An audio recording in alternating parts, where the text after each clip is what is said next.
Christmas Special 2021.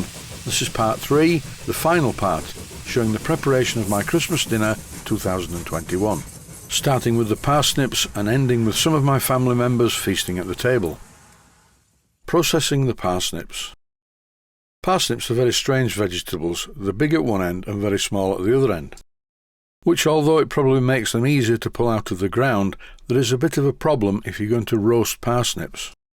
First of all, as these are compound vegetables, they have a skin which needs removing, so here I'm peeling the first of the parsnips.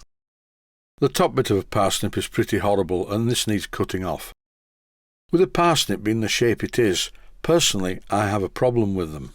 To roast a parsnip, after you've peeled it, you normally quarter it, but then the end part that you see me now cutting off is very thin, and once it's cut into quarters, these ends can be quite sharp once they're roasted. As I don't wish to see any of my dinner guests sat at the table with pieces of roasted parsnip sticking out of their cheeks, I'm shortening every one of them, and it would appear that for a large parsnip the ideal length is 3 inches. But that rule is not set in stone because some of the parsnips are smaller than others. The general rule is with parsnips, the smaller the diameter, the shorter they need to be. Here I'm peeling another parsnip. I've edited the video to speed up the process. Eventually I end up with quite a few parsnips, all nice and clean and ready for cooking, and all more or less the correct length. Here I'm sorting them out, ready for quartering. I couldn't resist making a parsnip Stonehenge at this stage. And as I was doing this, I thought this would be a really good way to serve parsnips. Just cook them as they are and put them on a plate on the table in this position, parsnip Stonehenge.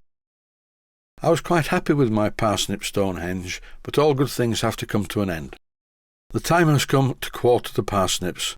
Once again I'm using the same knife that I've used throughout, and it's still sharp after all these years, so I'm being very careful with it, and as you can see it makes short work of shortening the parsnips. I'm showing this method of cooking parsnips for roasting them, but I'm not actually going to do that. So I didn't need to shorten them in the first place, but I wanted to show you how to do it, and the reason for doing it. In no time at all, every one of the parsnips is prepared, ready for cooking.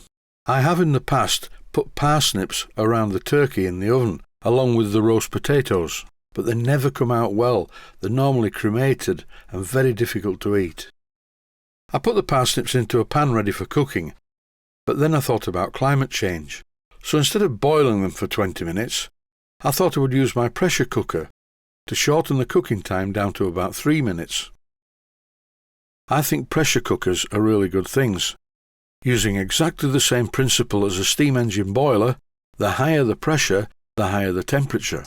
I think the safety valve on the pressure cooker is set to something like 15 pounds per square inch, which is enough steam to run a mammoth steam engine. The pressure cooker is in place on one of the rings and it's turned on. If you look, you can see the little red light. None of the other vegetables have been cooked yet. That won't be for a while. In no time at all, the safety valve on the pressure cooker started blowing off, so I think it's time for another cup of coffee. Using the Christmas present from my daughter and her husband, a Nespresso coffee maker. This machine's great. It even has a milk frother. In not much more time than it took to make the cup of coffee, the parsnips were ready to be removed from the pressure cooker. On the pressure cooker, look at the little red bit sticking up near the safety valve.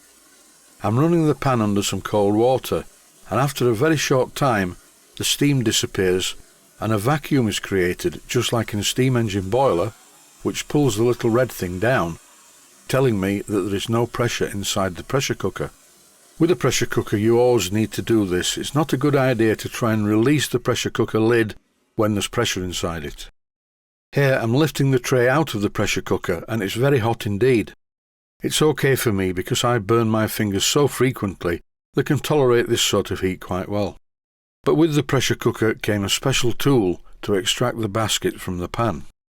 All I have to do now is use a hand blender to turn this lot into what you see here.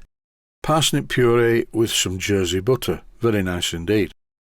The time has now arrived to start on the preparation of the roast potatoes. This is a very simple job. These potatoes don't need peeling, but I never cook them whole owing to an experience I had quite a few years ago. I was playing with a band at a very upmarket hotel, and we were asked if we would like some dinner. So of course, as it was free to start with, we all said, "Oh yes, please." The meal was a very pleasant beef dinner with new potatoes. But when I cut into one of my new potatoes, there was an earthworm coiled up inside it. It put me off the meal a little bit, and that is why I always examine and cut up small potatoes. These potatoes are ready to be parboiled. I don't quite get the term parboiled. It should be part boiled, but there's no T on it. But what do I know? I just play and record music, fix computers, and repair steam engines. I put the potatoes in the pressure cooker for 3 minutes. Immediately the pressure valve blew off. I set my timer for just under 3 minutes. Then I removed the potatoes and put them on a baking tray, which conveniently fits on top of my ultrasonic cleaner. All I need to do now is drizzle on some cooking oil, and then I can put them in the oven and roast them. I think it's about time to set the table. A tablecloth, followed by knives and forks, followed by at least 2 bottles of wine. Not forgetting the wine glasses, the small one is mine. Not forgetting the dessert spoons and another couple of bottles of wine. I've been putting off peeling the potatoes, but now's the time to do it. These potatoes are the Maris Piper type, but I suppose any white potato would do the job. After this peeling frenzy, all that's going to happen to these potatoes is they're going to get smashed up into mash and then obviously eaten.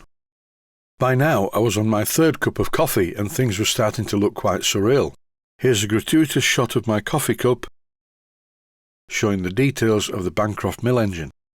If you live in England, or if you visit in England and you haven't been to this place, it's well worth a visit. This is one of the pressure cooker baskets full to the top with potatoes, and I also filled another one which went on top of it in the pressure cooker. The time is 4 o'clock in the afternoon. The turkey's cooking beautifully and smells great. I'm scheduling dinner for 5:30, so it's time for some more Skyrim on my Xbox. On the top right of the screen, you can see that I'm nearly halfway through level 92. I started the vegetable boiling process about 4:45, and with the help of my hostess trolley and a second oven for keeping the food warm, all of the food ended up on the table very hot. Very soon the family started to arrive.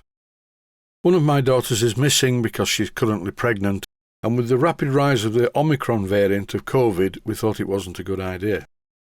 I finished my dinner first, so I videoed everyone else, and everyone seemed to enjoy it. So you got to pretend like you're enjoying it, right? So we could all give a rating out of 10. Very good, yes, yes. Delicious. Delicious. And then hide the stuffing. Yes. Well, let's be fair, I do like the stuffing like that. But I don't think Yes, it yes, likes me. very, very good. Yes. I think it's marvellous. Well, at least look at the camera. What are you taking a picture or a video? Where's the cue card? Yeah. This is delicious. Full stop. Do you want the script, James? The parsnip puree was orgasmic. The parsnip puree is really good. There were It's no really sharp nice, parsnip. I don't tails in like that parsnip puree. I actually. Well, I'm really pleased about that because then we have more of it. Have you got any more of them little roast potatoes? Mine. I just stuff my teeth. I would like to wish each and every one of my viewers a happy and healthy new year in 2022. Thanks for watching, and I hope you found it useful. Please take the time to visit my Mainsteam Models website and click on the section of the website that says Video Playlists. And by doing that, you can find other videos that you may like to watch. And by using the playlists, you can actually watch the videos back to back.